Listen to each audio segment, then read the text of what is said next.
আর গতকালের পর আজও বেলডাঙ্গার দিকে নজর রাখতে হচ্ছে, কারণ সেখানে উত্তেজনার পরিস্থিতি। আবারও জাতীয় সড়ক অবরোধ, ঝাড়খণ্ডে পরিযায়ী খুনের অভিযোগ আর তাতেই প্রতিবাদ। গতকালও যে ছবি আমরা দেখেছিলাম, জাতীয় সড়ক অবরোধ, আজকেও সে ছবি দেখা যাচ্ছে। আজকেও ফের জাতীয় সড়ক অবরোধ, বেলডাঙ্গায় উত্তেজনার পরিস্থিতি রীতিমতো। গতকালও আমরা দেখেছিলাম কিভাবে দফায় দফায় উত্তেজনা ছড়িয়েছিল বেলডাঙ্গায়, আর আজকেও বেলডাঙ্গায় জাতীয় সড়ক অবরোধ, পরিযায়ী খুনের অভিযোগে প্রতিবাদ।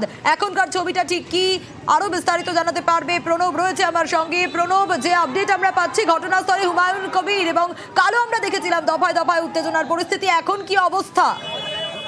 দেখো, আজকেও উত্তেজনা রয়েছে। আজকেও কিন্তু বড়ুয়া মোড়ে তারা বিক্ষোভ দেখাচ্ছেন এবং বিহারে এক পরিযায়ী শ্রমিক তোমার আক্রান্ত হওয়ার ঘটনা ঘটেছে এবং সেই ঘটনার খবর ছড়িয়ে পড়তেই কিন্তু তারপরে কিন্তু মানুষজন বিক্ষোভ দেখাতে শুরু করেছে। যদি প্রচুর পরিমাণে পুলিশ রয়েছে এবং আলোচনা চলছে, পরিস্থিতি স্বাভাবিক বলে কিন্তু পুলিশ সূত্রে জানা গেছে। একটা বিষয় জানতে চাইবো, ঘটনাস্থলে হুমায়ুন কবির তিনি পৌঁছন।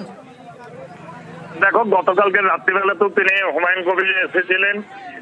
গতকাল রাত্রিবেলাতেও তিনি হুমায়ুন কবির এসেছিলেন এবং আজকেও সকালবেলাতে তিনি গিয়েছেন এবং পরিবারের সঙ্গে দেখা করার সময় সেই সময় কিছুতে তৃণমূল কর্মীরা তারা কিন্তু বিক্ষোভ দেখায় তাকে দেখে। তবে হুমায়ুন কবির বলেছেন যে পরিবারের এই ঘটনা ঘটেছে তাদের সঙ্গে আলোচনার জন্য, তাদেরকে সান্ত্বনা দেওয়ার জন্য, দেখা করার জন্যই তিনি গিয়েছেন। তবে প্রচুর পরিমাণে পুলিশ রয়েছে, পরিস্থিতি এখন স্বাভাবিক নিয়ন্ত্রণে রয়েছে বলে কিন্তু পুলিশ সূত্রে জানা গেছে। আরো একটা বিষয় একটু জানতে চাইবো, গতকালের পরিস্থিতি আমরা দেখেছিলাম, প্রত্যেকটা আপডেট দিয়েছিলাম, বেলডাঙ্গায় উত্তেজনা, জাতীয় সড়ক অবরোধ, এখন কি অবস্থা এক্স্যাক্টলি? দেখো, এই মুহূর্তে বড়ুয়া মোড়ে তারা অবরোধ করেছে, কিন্তু পুলিশের সঙ্গে আলোচনা করছে। তবে অবরোধ উঠে যাবে কিন্তু বলে কিন্তু জানা যাচ্ছে যে কিছু মানুষজন বিক্ষোভ দেখাচ্ছেন।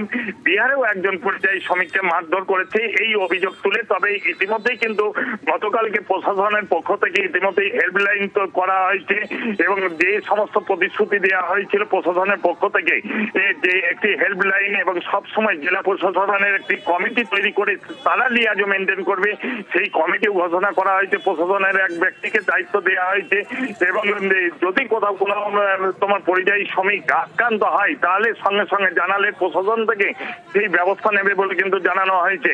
এবং মৃত ব্যক্তিকে ক্ষতিপূরণের টাকা সঙ্গে সঙ্গে গতকালকে বিকেল বেলাতেই পরিবারের হাতে তুলে দেওয়া হয়েছে।